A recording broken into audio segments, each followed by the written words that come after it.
खबरों के निष्पक्ष विश्लेषण के लिए सब्सक्राइब करें Jantantra TV and press the bell icon. Never miss any update.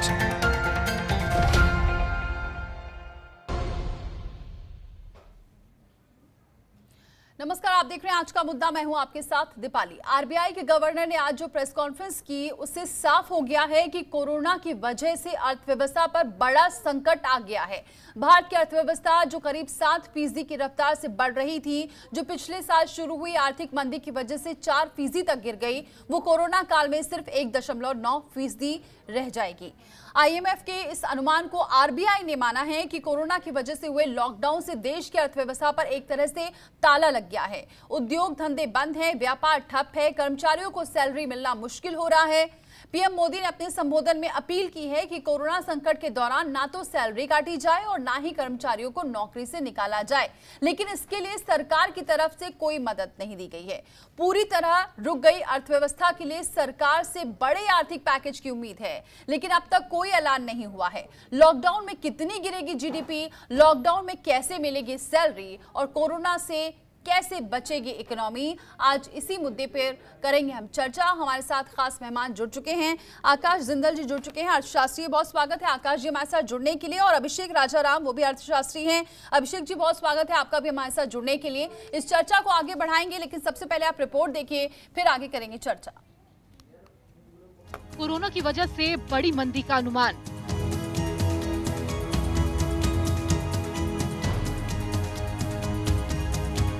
Bharat की जीडीपी सिर्फ 1.9% रह जाएगी।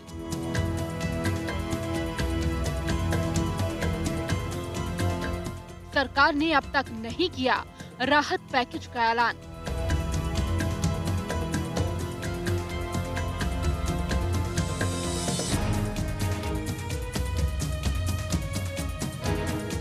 कोरोना संकट के बीच रिजर्व बैंक ऑफ इंडिया की प्रेस कॉन्फ्रेंस से साफ हो गया है कि आने वाला वक्त अर्थव्यवस्था के लिए कई बड़ी और कठिन चुनौती पेश करने वाला है। रिजर्व बैंक के गवर्नर शक्तिकांत दास भी आईएमएफ के उस अनुमान पर मुहर लगाते दिखे, जिसमें कहा गया कि कोरोना संकट की वजह से देश की जीडीपी गिरकर सिर्फ 1.9% रह जाएगी। हालांकि भारत की जीडीपी का अनुमान G20 देशों में सबसे ज्यादा है, लेकिन इतना तो तय है कि भारत की अर्थव्यवस्था को $5 ट्रिलियन तक पहुंचाने के मोदी सरकार के लक्ष्य अब आसान नहीं होगा। Within this downturn, the projections are replete with even sharper declines in output in various countries. India is among the handful of countries that is projected to cling on somewhat tenuously to positive growth at 1.9%. In fact, this is the highest growth rate among the G20 economies as estimated by the IMF. बड़े आर्थिक संकट के बीच सरकार का जोर corona के खिलाफ जंग पर ज्यादा है। प्रधानमंत्री मोदी ने दूसरी बार लॉकडाउन का ऐलान करते हुए कहा था कि 20 अप्रैल के बाद कुछ काम धंधों को शुरू करने की सशर्त इजाजत मिलेगी, लेकिन उन्होंने ये भी साफ कह दिया था कि अर्थव्यवस्था को नुकसान तो हो रहा है, लेकिन ये लोगों की जान से बड़ा नहीं है।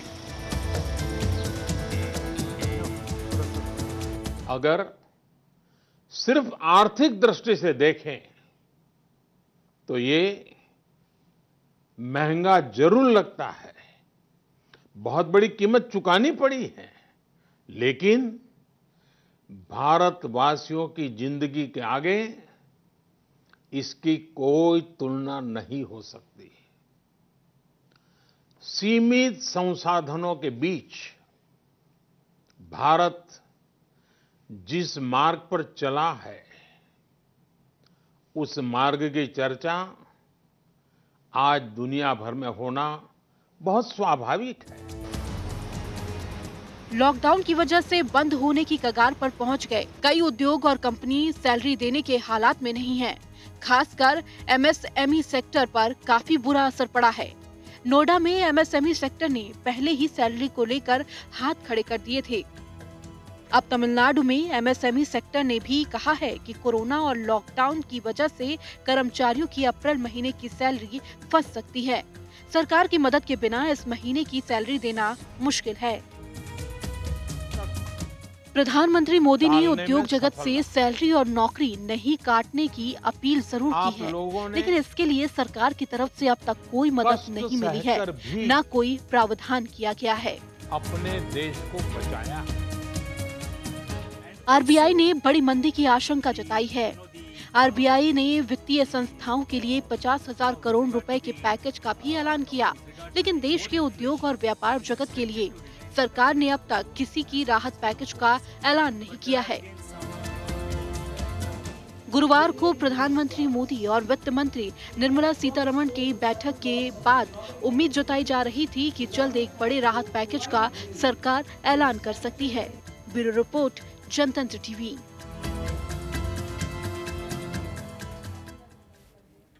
और चलिए चर्चा करते हैं इस पर, और सबसे पहले आकाश जंदल का रुख करती हूँ। आकाश जी, सबसे पहले तो ये दर्शकों को बताइए, जो आज आरबीआई ने जो प्रेस कॉन्फ्रेंस की और उसमें जो रिवर्स रेपो रेट में कटौती का रहा जो मेन मुद्दा, इसको आम जनता से कैसे इसे समझें? देखिए, आम जनता के हिसाब से पहले तो रिवर्स रेपो रेट का मतलब समझा। रिवर्स रेपो रेट का मतलब है वो रेट जिसपे आरबीआई बैंक से पैसा लेता है, यानी बैंक आरबीआई को पैसा वापस देते हैं।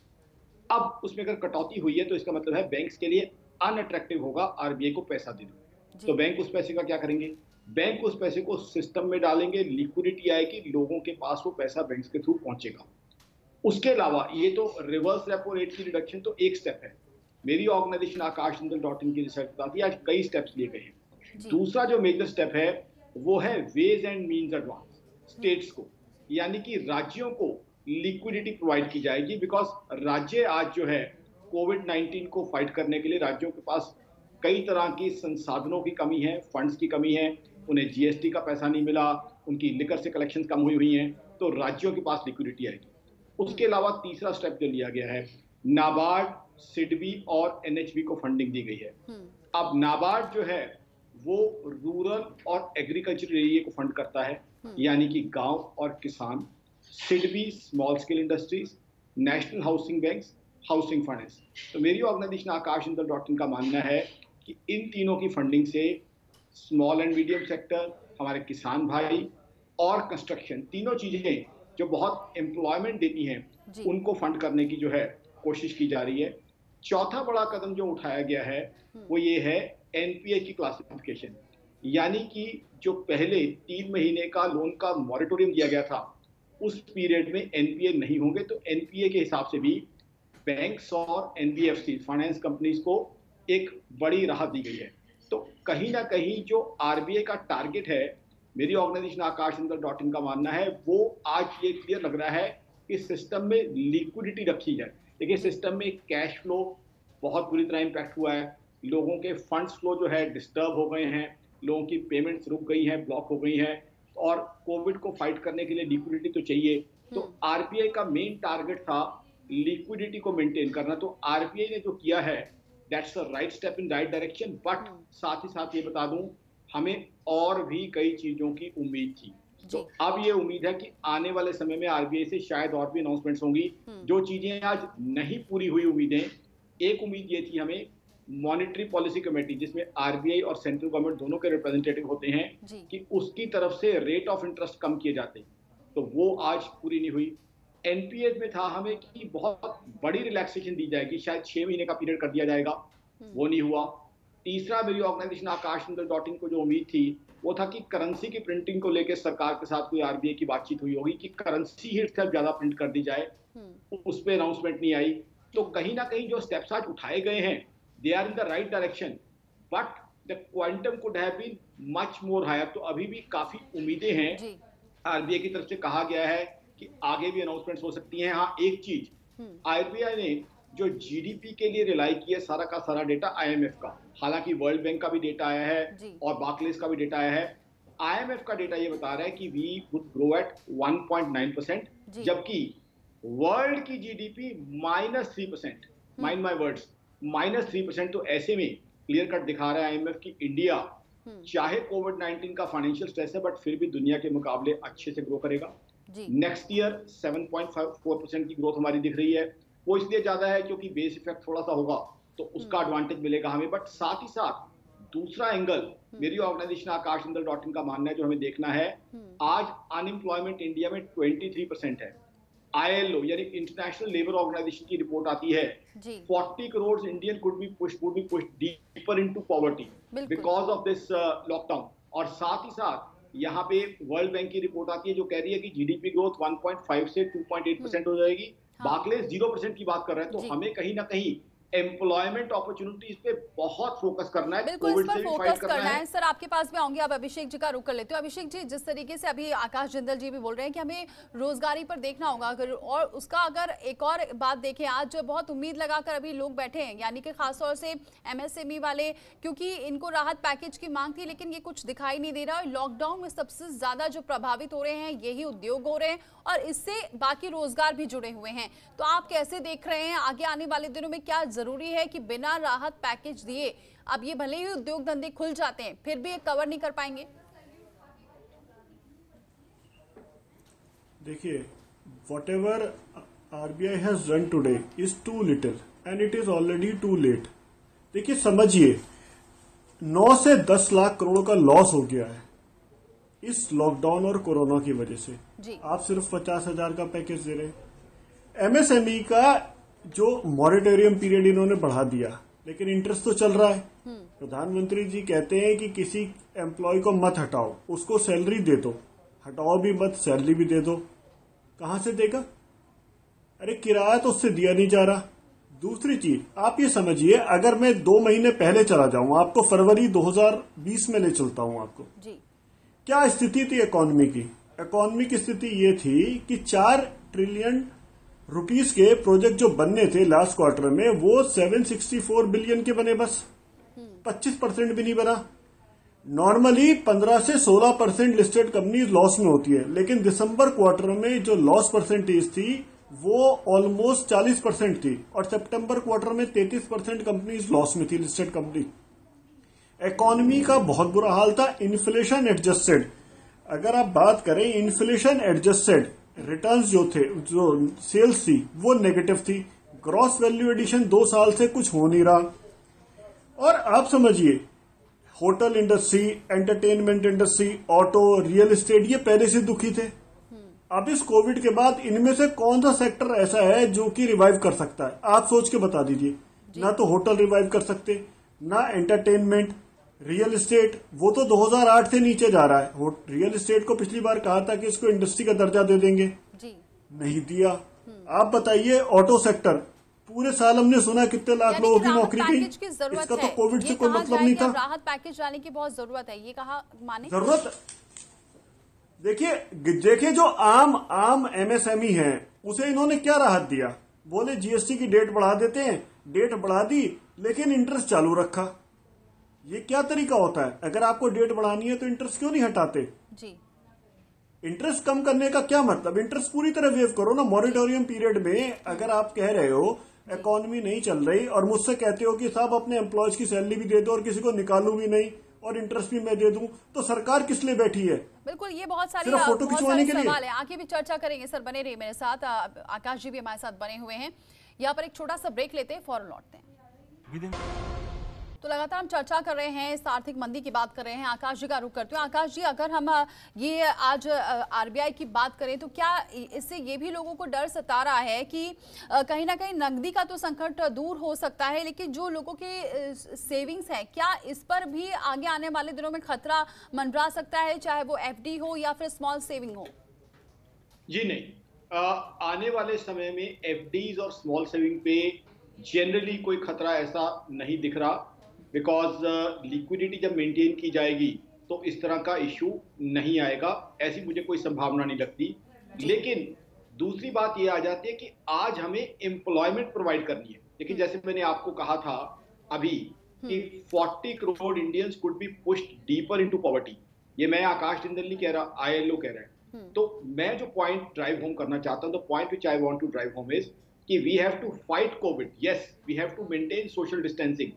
But on the same hand, we have to maintain balance and we have to give employment to people. आज हमारे यहाँ 30% से ज्यादा लोग जो हैं बिलो पॉवर्टी लाइन है, तो उनको रोजी रोटी भी हमें देनी है। तो हमें बैलेंस्ड अप्रोच रखनी होगी।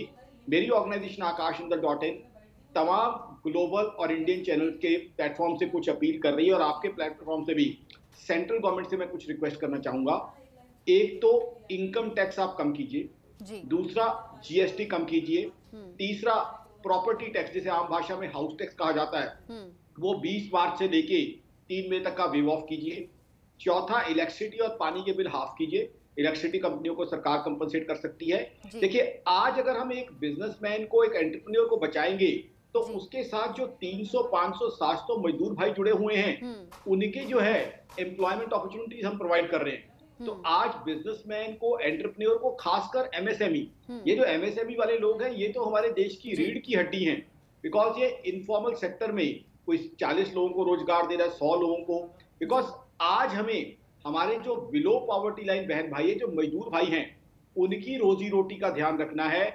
जब बात ये आ रही है कि 40 करोड़ लोग गरीबी में और घुस जाएंगे, 23% अनएम्प्लॉयमेंट है, यानी हर चौथा आदमी अनएम्प्लॉयड है, तो इस समय देश को ये चीजें करनी होंगी। बिल्कुल देश को करनी होगी। आकाश जी आपके पास आऊंगी क्योंकि मेरे पास समय कम है, इसलिए मैं अभिषेक जी का भी रुख कर लेती हूँ। अभिषेक जी, जिस तरीके से आकाश जी बोल रहे हैं ये मामला बहुत दिनों से उठ रहा है, जो बेरोजगारी की बात आ रही थी ये पहले से चल रही थी और कोविड-19 के बाद ये और इसमें वृद्धि देखी जा रही है।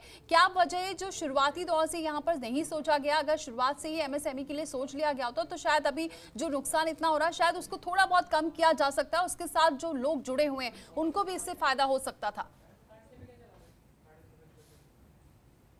देखिए आप देखिए सितंबर 19 में जो अनएम्प्लॉयमेंट रेट था वो 45 इयर्स का हाईएस्ट था, और आज की डेट में जो सीएमआई की रिपोर्ट आई है अप्रैल फर्स्ट वीक में वो ये कह रही है कि सिर्फ 42% लोग ही एम्प्लॉयड हैं, यानी 58% लोगों के पास जॉब ही नहीं है, काम ही नहीं है।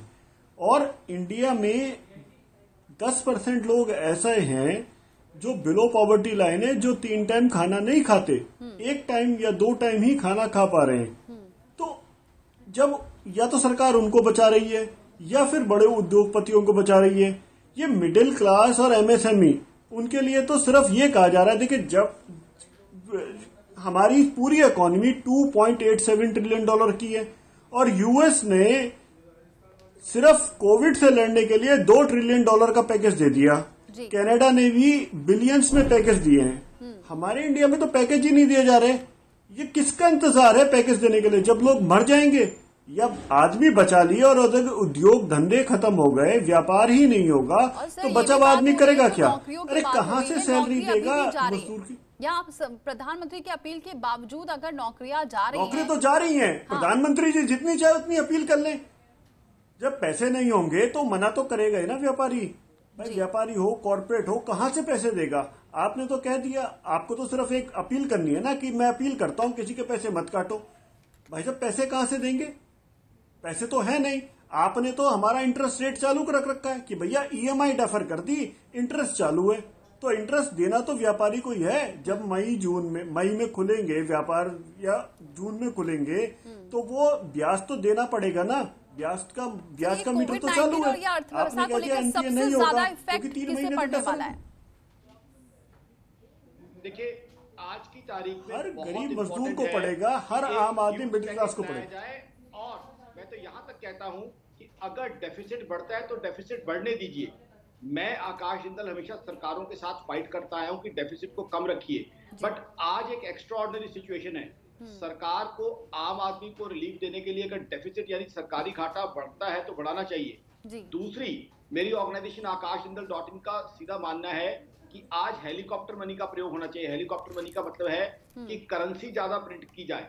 आज एक्स्ट्राऑर्डिनरी सिचुएशन है तो एफआरबीएम गाइडलाइंस को 1 मिनट के लिए अलग रख के करेंसी प्रिंट कीजिए, करेंसी प्रिंट कीजिए और सिस्टम में लाइए। सिस्टम में करेंसी आएगी तो उससे डिमांड जनरेट होगी। Now we all know 1 person's expenditure is other person's income. If 1 person goes and spends in the market, 50 other people would earn. तो आपको बहुत बिग वे में जाना पड़ेगा। डेफिसिट बढ़ता है, बढ़ने दीजिए। अगर आपको करेंसी प्रिंट करने से एफआरबीएम जो है अभी फिलहाल के लिए अवॉइड करना पड़ता है, कीजिए। बिकॉज आज आपने आम आदमी को रिलीफ देना बहुत बहुत जरूरी है। बिल्कुल सही बात है, आम आदमी को रिलीफ देना बहुत जरूरी है, इसके लिए कदम उठाने जरूरी हैं। लेकिन मेरे पास समय इतना कम है, इसलिए आकाश जी, अभिषेक जी, आपका बहुत बहुत दोनों का शुक्रिया करूंगी हमारे साथ जुड़ने के लिए। अब देखना ये होगा कि आगे आने वाले दिनों में सरकार और क्या कदम उठाती है, क्योंकि अभी भी बार बार उम्मीद लगाई जा रही है। जो छोटे उद्योग हैं वो बहुत उम्मीद लगा के बैठे हैं कि राहत पैकेज कुछ दे, क्योंकि आज भी जिस तरीके से केंद्रीय मंत्रियों की बैठक हो रही थी, वित्त मंत्री की बैठक हो रही थी, उसके बाद ये उम्मीद जताई जा रही थी कि शायद कुछ राहत मिले, लेकिन ऐसा दिखाई नहीं दिया। बहरहाल अब आपको बता दें कि कोरोना के चलते कृषि सेक्टर को कैसे नुकसान हुआ है और इस पर यूपी के कृषि मंत्री सूर्य प्रताप शाही ने क्या कुछ कहा है जनतंत्र टीवी पर खास आज रात 8 बजे देखना ना भूलें।